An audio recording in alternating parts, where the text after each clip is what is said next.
दोस्तों आज हम बात करेंगे हीरा ग्रुप ऑफ कंपनी के सीईओ डॉक्टर नोएरा शेख के बारे में। डॉक्टर नोएरा शेख ने अपने वीडियो में क्या कहा है, तो आज आपको सारी डिटेल इस वीडियो के माध्यम से मिलने वाली है। तो वीडियो को कंप्लीट वॉच कीजिएगा, वीडियो कहीं से भी स्किप मत करिएगा। ये वीडियो बहुत ही इंफॉर्मेटिव है, जिससे आपको बहुत कुछ जानने को मिलेगा। तो चलिएगा इस वीडियो को स्टार्ट करते हैं। इनविटेशन उनके बर्थडे के ऊपर दिया है और हमारे देश के माननीय प्रधानमंत्री श्री नरेंद्र मोदी जी को तहे दिल से हम सब के तरफ से मुबारकबादी है। और उसके साथ साथ जो उनकी माँ जो हीरा बहन ने हमारे जो देश के प्राइम मिनिस्टर हैं, एक विलेज के एक कोने में अहमदाबाद गुजरात में उनको जो जन्म दिया, उनके जन्म देने पर भी उनको मुबारकबादी हो, जबकि वो सोचे नहीं थे कि उनके बेटे देश के प्राइम मिनिस्टर बनेंगे। और हमारे देश के प्राइम मिनिस्टर की कुछ बातों ने हमारे दिल को हिलाया है और हमारे दिल को बहुत ज्यादा अट्रैक्ट किए हैं। बहुत सारे देश में प्राइम मिनिस्टर आए हैं, उनके लेवल में उन्होंने काम किया है, मगर जो हमारे देश के प्राइम मिनिस्टर ने जो काम किया है वो हजारों साल तक रोशन रहेगा। और चांद पर चंद्रायन को पहुंचाने तक क्यों ना हो, और सबके साथ सबके विकास का नारा क्यों ना हो, भले अपोज वाले हजारों बातें करते रहे, मगर सोच जो होती है सबके साथ सबके विकास, जो यहाँ पर जितने भी गेस्ट बैठे हैं और आप सबको और सारे देश को मैं यहाँ से यही आवाज देना चाहती हूँ, जो लोग सबके साथ सबका विकास रखना चाहते हैं, उनको चाहिए कि हम सब एक भारतीय बनकर इंसाफ के साथ रहें, सच्चाई के साथ रहे और अच्छाई के साथ रहे, और जात और जमात के साथ नहीं, बल्कि जो अच्छा काम होता है हम उसकी तारीफ करने के साथ रहे। तो उसके साथ साथ हम अपने देश के प्रधानमंत्री को वापस हजारों बार मुबारकबादी पेश करते हुए और उनके जन्मदिन को ऊपर वाला अल्लाह रब्बुल आलमीन उनके उम्र को दराज करे और देश के बहुत सारे काम करने के मौके दे। उसके साथ साथ उनकी और एक बात भी बहुत मेरे दिल को छू गई थी। मैं एक ट्रैवल में थी, उस वक्त में मुझे मैसेज आया कि हमारे देश के प्राइम मिनिस्टर के माँ का देहांत हो गया है और उनकी माँ दुनिया से चली गई है। मैं मीडिया में देख रही थी, चैनल में देख रही थी वगैरह सब कुछ भी। तो मैंने सोचा कि देश के प्राइम मिनिस्टर की माँ का इंतकाल हुआ है। मैंने सोचा कि बहुत सारी मिलिट्री होगी, बहुत सारी आर्मी होगी, बहुत सारी पब्लिक होगी, शायद लोगों ने इस बात को ध्यान दिया है या नहीं मुझे नहीं पता, मगर मैंने इस बात पे ध्यान दिया और गौर किया।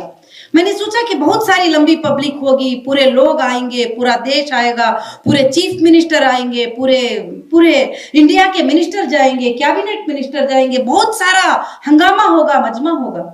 मगर हमारे देश के प्राइम मिनिस्टर की जो सोच थी वो बहुत अच्छी सोच थी। जब उनका पर्सनल लेवल आता है तो उन्होंने कहीं भी जो है पब्लिक मनी को यूज नहीं किया और पब्लिक मनी को खर्च नहीं किया, और खर्च होने से उन्होंने बचाया। और मैंने देखा कि उस वक्त जब देखते हैं तो उनकी माँ का जब देहांत हुआ है और आखिर वक्त में उनके जो आखिर के वो जो ये होते हैं वो इतनी सादगी से थे, जो बहुत कम लोग बहुत सादगी से वो साथ में गए और उसी दिन उनका पूरा वो जो अंतिम संस्कार था, जो भी थे रस्म रिवाज, वो सब कुछ उन्होंने कर दिया और आकर मीटिंग में शिरकत कर लिए। और ये मैं न्यूज में देख रही थी, तो मैंने ये किसी को आज तक शायद मैं किसी को अपने आसपास वालों को भी ये बात नहीं बताई, क्योंकि आपको मालूम है कि कुछ बातें बोलते हैं तो लोग कुछ अलग बोलते हैं, कुछ अलग बोलते हैं। मगर आज उनका जन्मदिन था तो मेरे दिल में ये बात रही नहीं गई कि मैं उस दिन वो बात को देखी तो मेरे आंखों में आंसू आ गए और मुझे लगा कि ये सच में देश का प्रेम करने वाले हैं, ये सच में देश के पैसे को बचाने वाले हैं, ये सच में देश को चाहते हैं, ये सच में खुद की कोई मसलिहत नहीं है। अगर दूसरे प्राइम मिनिस्टर होते तो माँ के इसके वक्त में जो है मिलियनों मिलियनों रुपये खर्च करा देते थे, मगर उन्होंने इतनी सादगी से इस चीज को कर दिया कि सीधा फ्लाइट में आए और सुने और ये होते ही वापस आकर मीटिंग में भी शिरकत कर ली और फिर वापस जो है मीटिंग में आकर पब्लिक के लिए देश की बात कर रहे हैं। ये बहुत ही अच्छा लगा और दिल को छू गए। और दूसरी बात, मन की बात को लेकर बच्चे बच्चे को बात करना कि तुम्हारे मन में क्या है। आज लोग तो अलग अलग बातें बनाते ही बातें करते हैं कि उसने जीत गए, ये पार्टी है, ये पार्टी मुसलमान की मदद है, ये पार्टी माइनॉरिटी की है, ये पार्टी मुस्लिम की है, फलाने। तो मैं यहाँ जितने भी लोग बैठे हैं उनको और देश को एक ही मैसेज देना चाहती हूँ, पार्टी को और देश के प्राइम मिनिस्टर को पब्लिक बनाती है और पब्लिक देखती है, पब्लिक सूझती है और पब्लिक के हाथ में ये चीज होती है। इसलिए हम बीच में लड़कर ना मरे इन चीजों को और ना इन चीजों पर ध्यान दे। हम सब ये बनकर चले, इंसाफ के साथ रहे, भले जो भी इंसान इंसाफ करे उसकी बात करे और सच्चाई के साथ रहे। और उनकी बात जो मन की बात करना, किसने, कौन से देश के प्राइम मिनिस्टर ने बच्चों के लिए उनकी मन की बात पूछने के लिए टाइम दिया है, वक्त दिया है, पूछा है कि बेटे बताओ तुम्हारे मन में क्या बात है। तो मगर नरेंद्र मोदी जी ने, हमारे देश के प्राइम मिनिस्टर ने बच्चों को मन की बात पूछकर उनके दिलों को छू लिया और उनसे पूछा, उनसे बात किया कि तुम्हारे मन की क्या बात है।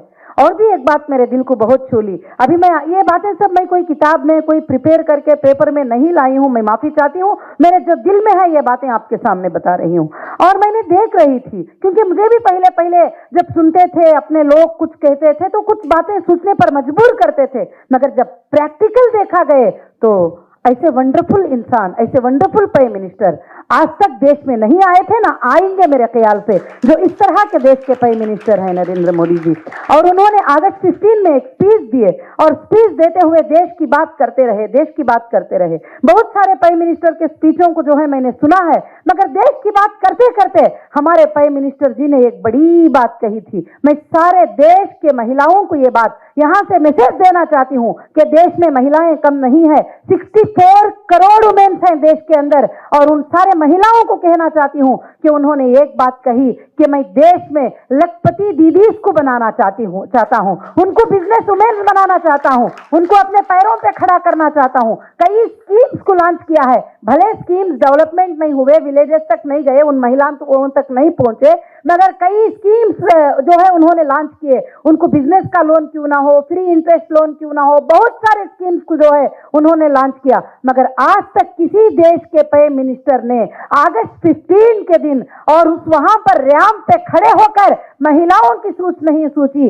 बल्कि महिलाओं के लिए उन्होंने कहा कि मैं लखपति दीदीज को बनाऊंगा। तो ये बात तो मेरे दिल को छू गई है। उस दिन तो मेरे आंखों में आंसू निकल चुके थे। मैं इससे ज्यादा कुछ नहीं कहना चाहती हूं, क्योंकि बहुत सारे लोगों को बात करना है, मगर मैं एक ही बात कहना चाहती हूं कि हम सबको मिलजुल कर इंसाफ के साथ देश में रहना है। जहां इंसाफ होती है हम उसके साथ रहना है। अरे भाई, कोई छोटा गलाटा होता है, छोटी लड़ाई होती है, एग्जाम्पल वहां पर कुछ हो गया, 2-3 लोगों की लड़ाई हो गई और वहां पर मणिपुर में कुछ हो गया तो पूरे संघ को बुरा कहना, ये बड़ी गलत बात है। आप अपने घर में 4 बच्चे पैदा होते हैं, 4 बच्चों को संभाल नहीं पाते। एक बेटा चोर बनता है, एक बेटा मुफ्ती बनता है, एक बेटा मौलवी बनता है, एक बेटा जो है अच्छा बड़ा समझदार बन जाता है। जब 4 बच्चों को नहीं संभाल पाते हैं, जब किसी कोने में कुछ बात हो जाती है तो हम सारे संघ को बुरा कहते हैं। मगर मैं इसके लिए नहीं बोलना चाहती हूं कि मैं किसी की फेवर कर रही हूं। आप जस्टिस फॉर ह्यूमैनिटी के लिए काम करें और सबके लिए इंसाफ से सोचें, अपने ऊपर सोचें। सबसे पहले